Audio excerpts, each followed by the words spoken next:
The following program, Live and Learn, is made possible by Aging Partners. Find out more on their website.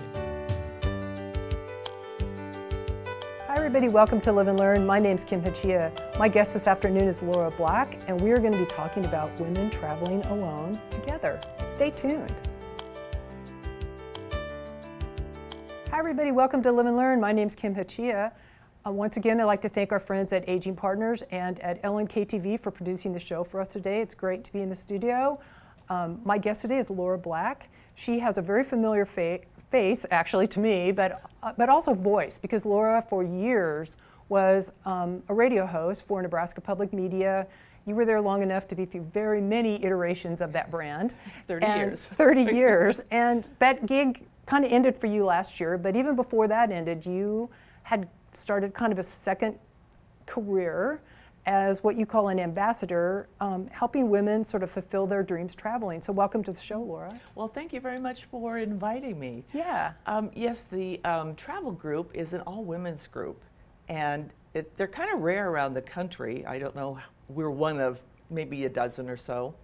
But our founder, Ann Folby Olson, who works for Executive Travel, was noticing that the percentage, 65% of their group tours were solo women travelers. And she thought, well, you know, this would be a great thing if women could travel together.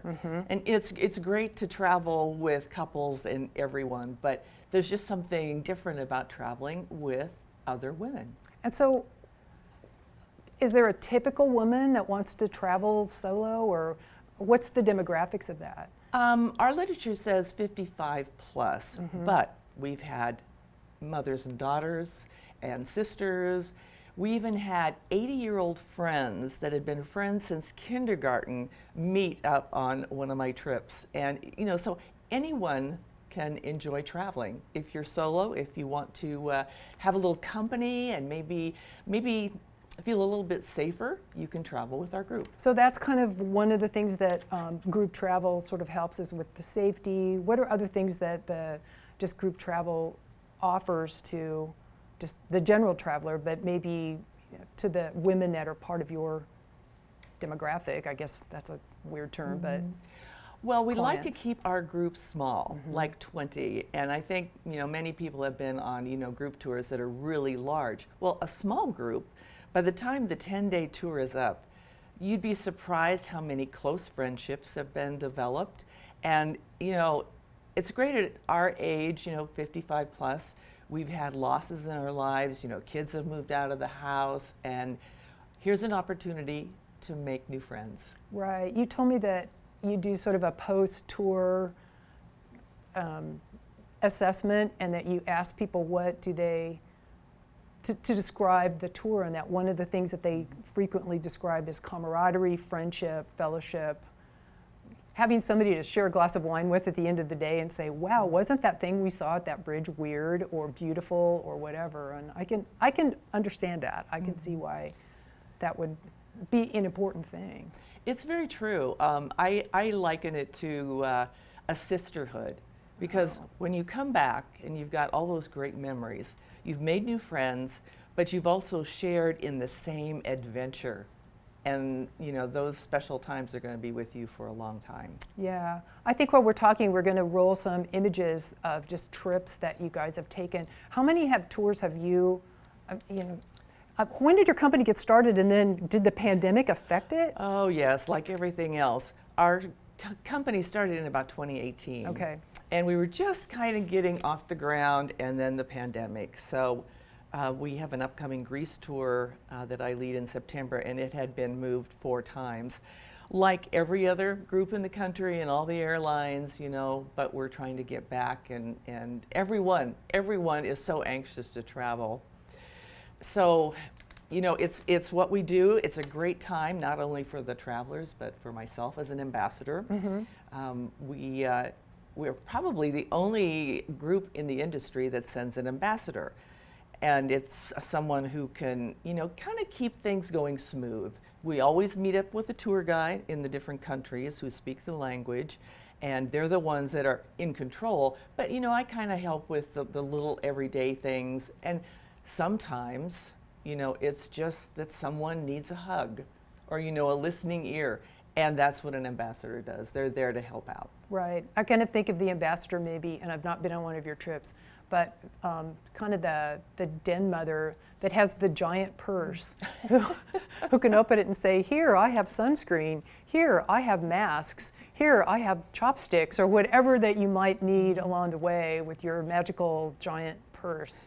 And backpack, yes. I don't know if you have that, but that would be so helpful to, and just have a friendly face who kind of knows what's going on and can kind of knows the ropes and knows that. Because I imagine for some people, if this is a first tour, that or a first trip to Europe, that they don't know what they're doing, and that can be a little bit unnerving. Yeah, a little bit daunting, and that's what we're there for. In fact, we start way ahead of the trip. We have a private Facebook page for those individual trips, and so we try to get as many people on it that are on Facebook. So we start answering questions, we start putting information about the country, and just so that everybody can kind of get a feel even before they take that first step onto the airplane. I know you told me that in 2012 you spent 2 weeks traveling Europe alone. I did. And that you enjoyed it, and it was empowering and very cool, but maybe a little lonely. Yes. I mean, I had a great time, and there were a few situations like, well, if I do this, I can get myself out of this, and which was really empowering, like you said. But then, I thought, maybe at this age, maybe it would be kind of nice to travel with a group. And it just happened that Anne had thought of this idea, and wanted some ambassadors, and I was one of the lucky 4 to be chosen to be doing that. And I really, really enjoy traveling with women, because who doesn't need a new friend? And right. So are the things women are looking for on a trip different than if they're traveling with a partner? Yes, we do set up our trips with women in mind. We try to do like some of the cooking classes that we can find. We do wine tastings, cheese tastings.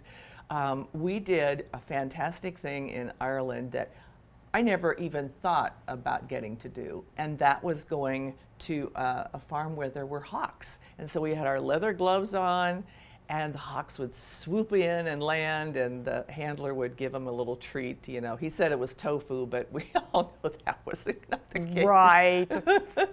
But, when would I ever do something like that? When would any of our travelers be able to do that? Right. What an interesting thing.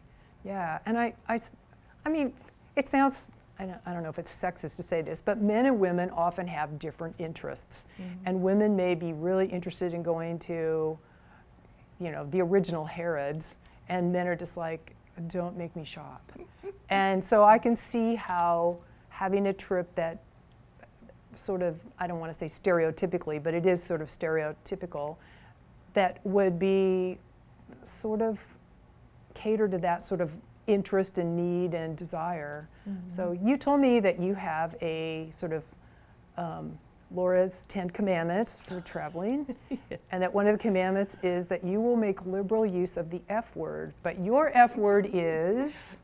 And now that we have everyone's attention, that F word is flexibility, and I can't take credit for it. I happened to be on a mission trip to Honduras a few years back, and we were up in the mountains in the compound, and the head nurse, did an orientation, and she said, I want to tell you what my favorite F word is, and that's flexibility. And I try to, use that a lot in, the writing that we put out there as far as, what you can expect when you travel. And especially now, you need a lot of patience and flexibility, and, you just kind of go with the flow. But, it was a little bit tongue-in-cheek. I just kind of wanted to As a person who just got back from a very short trip to Chicago, I can see flexibility really is important. If you need to be flexible enough to kind of put up with some of the craziness of your fellow travelers, and maybe you had something completely planned and it fell through, or something really cool on our trip.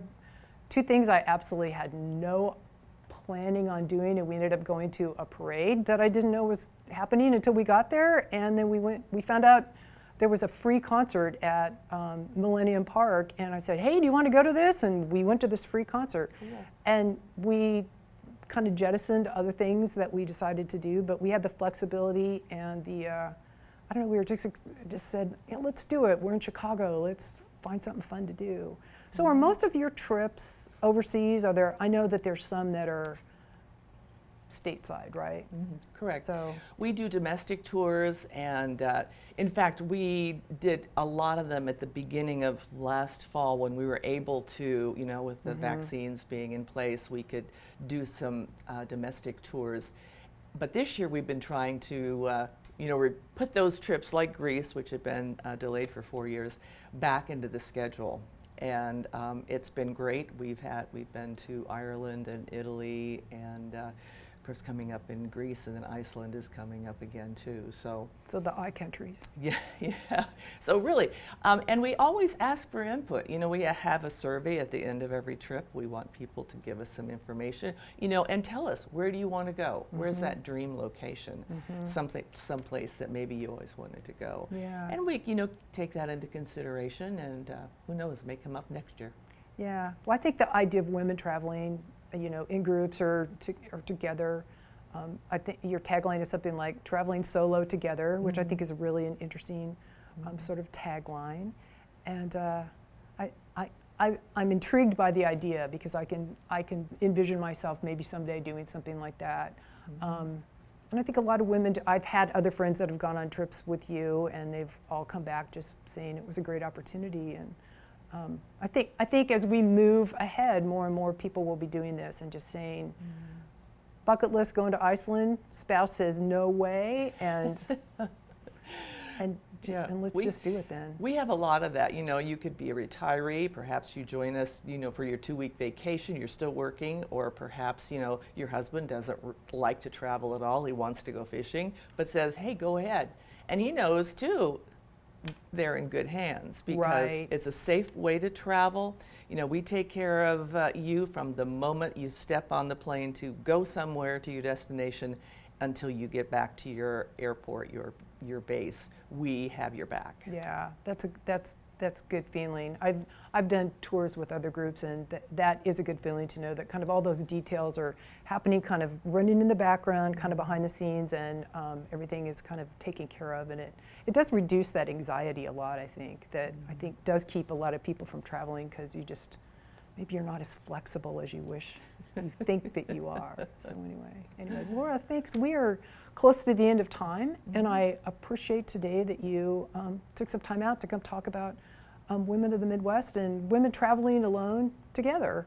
So I love that. Yes, I love to talk travel, so. I know you do. Anytime. I know you do. So anyway, thank you very much. And I'd like to remind our viewers that it's never too late to live and learn about the world around us traveling.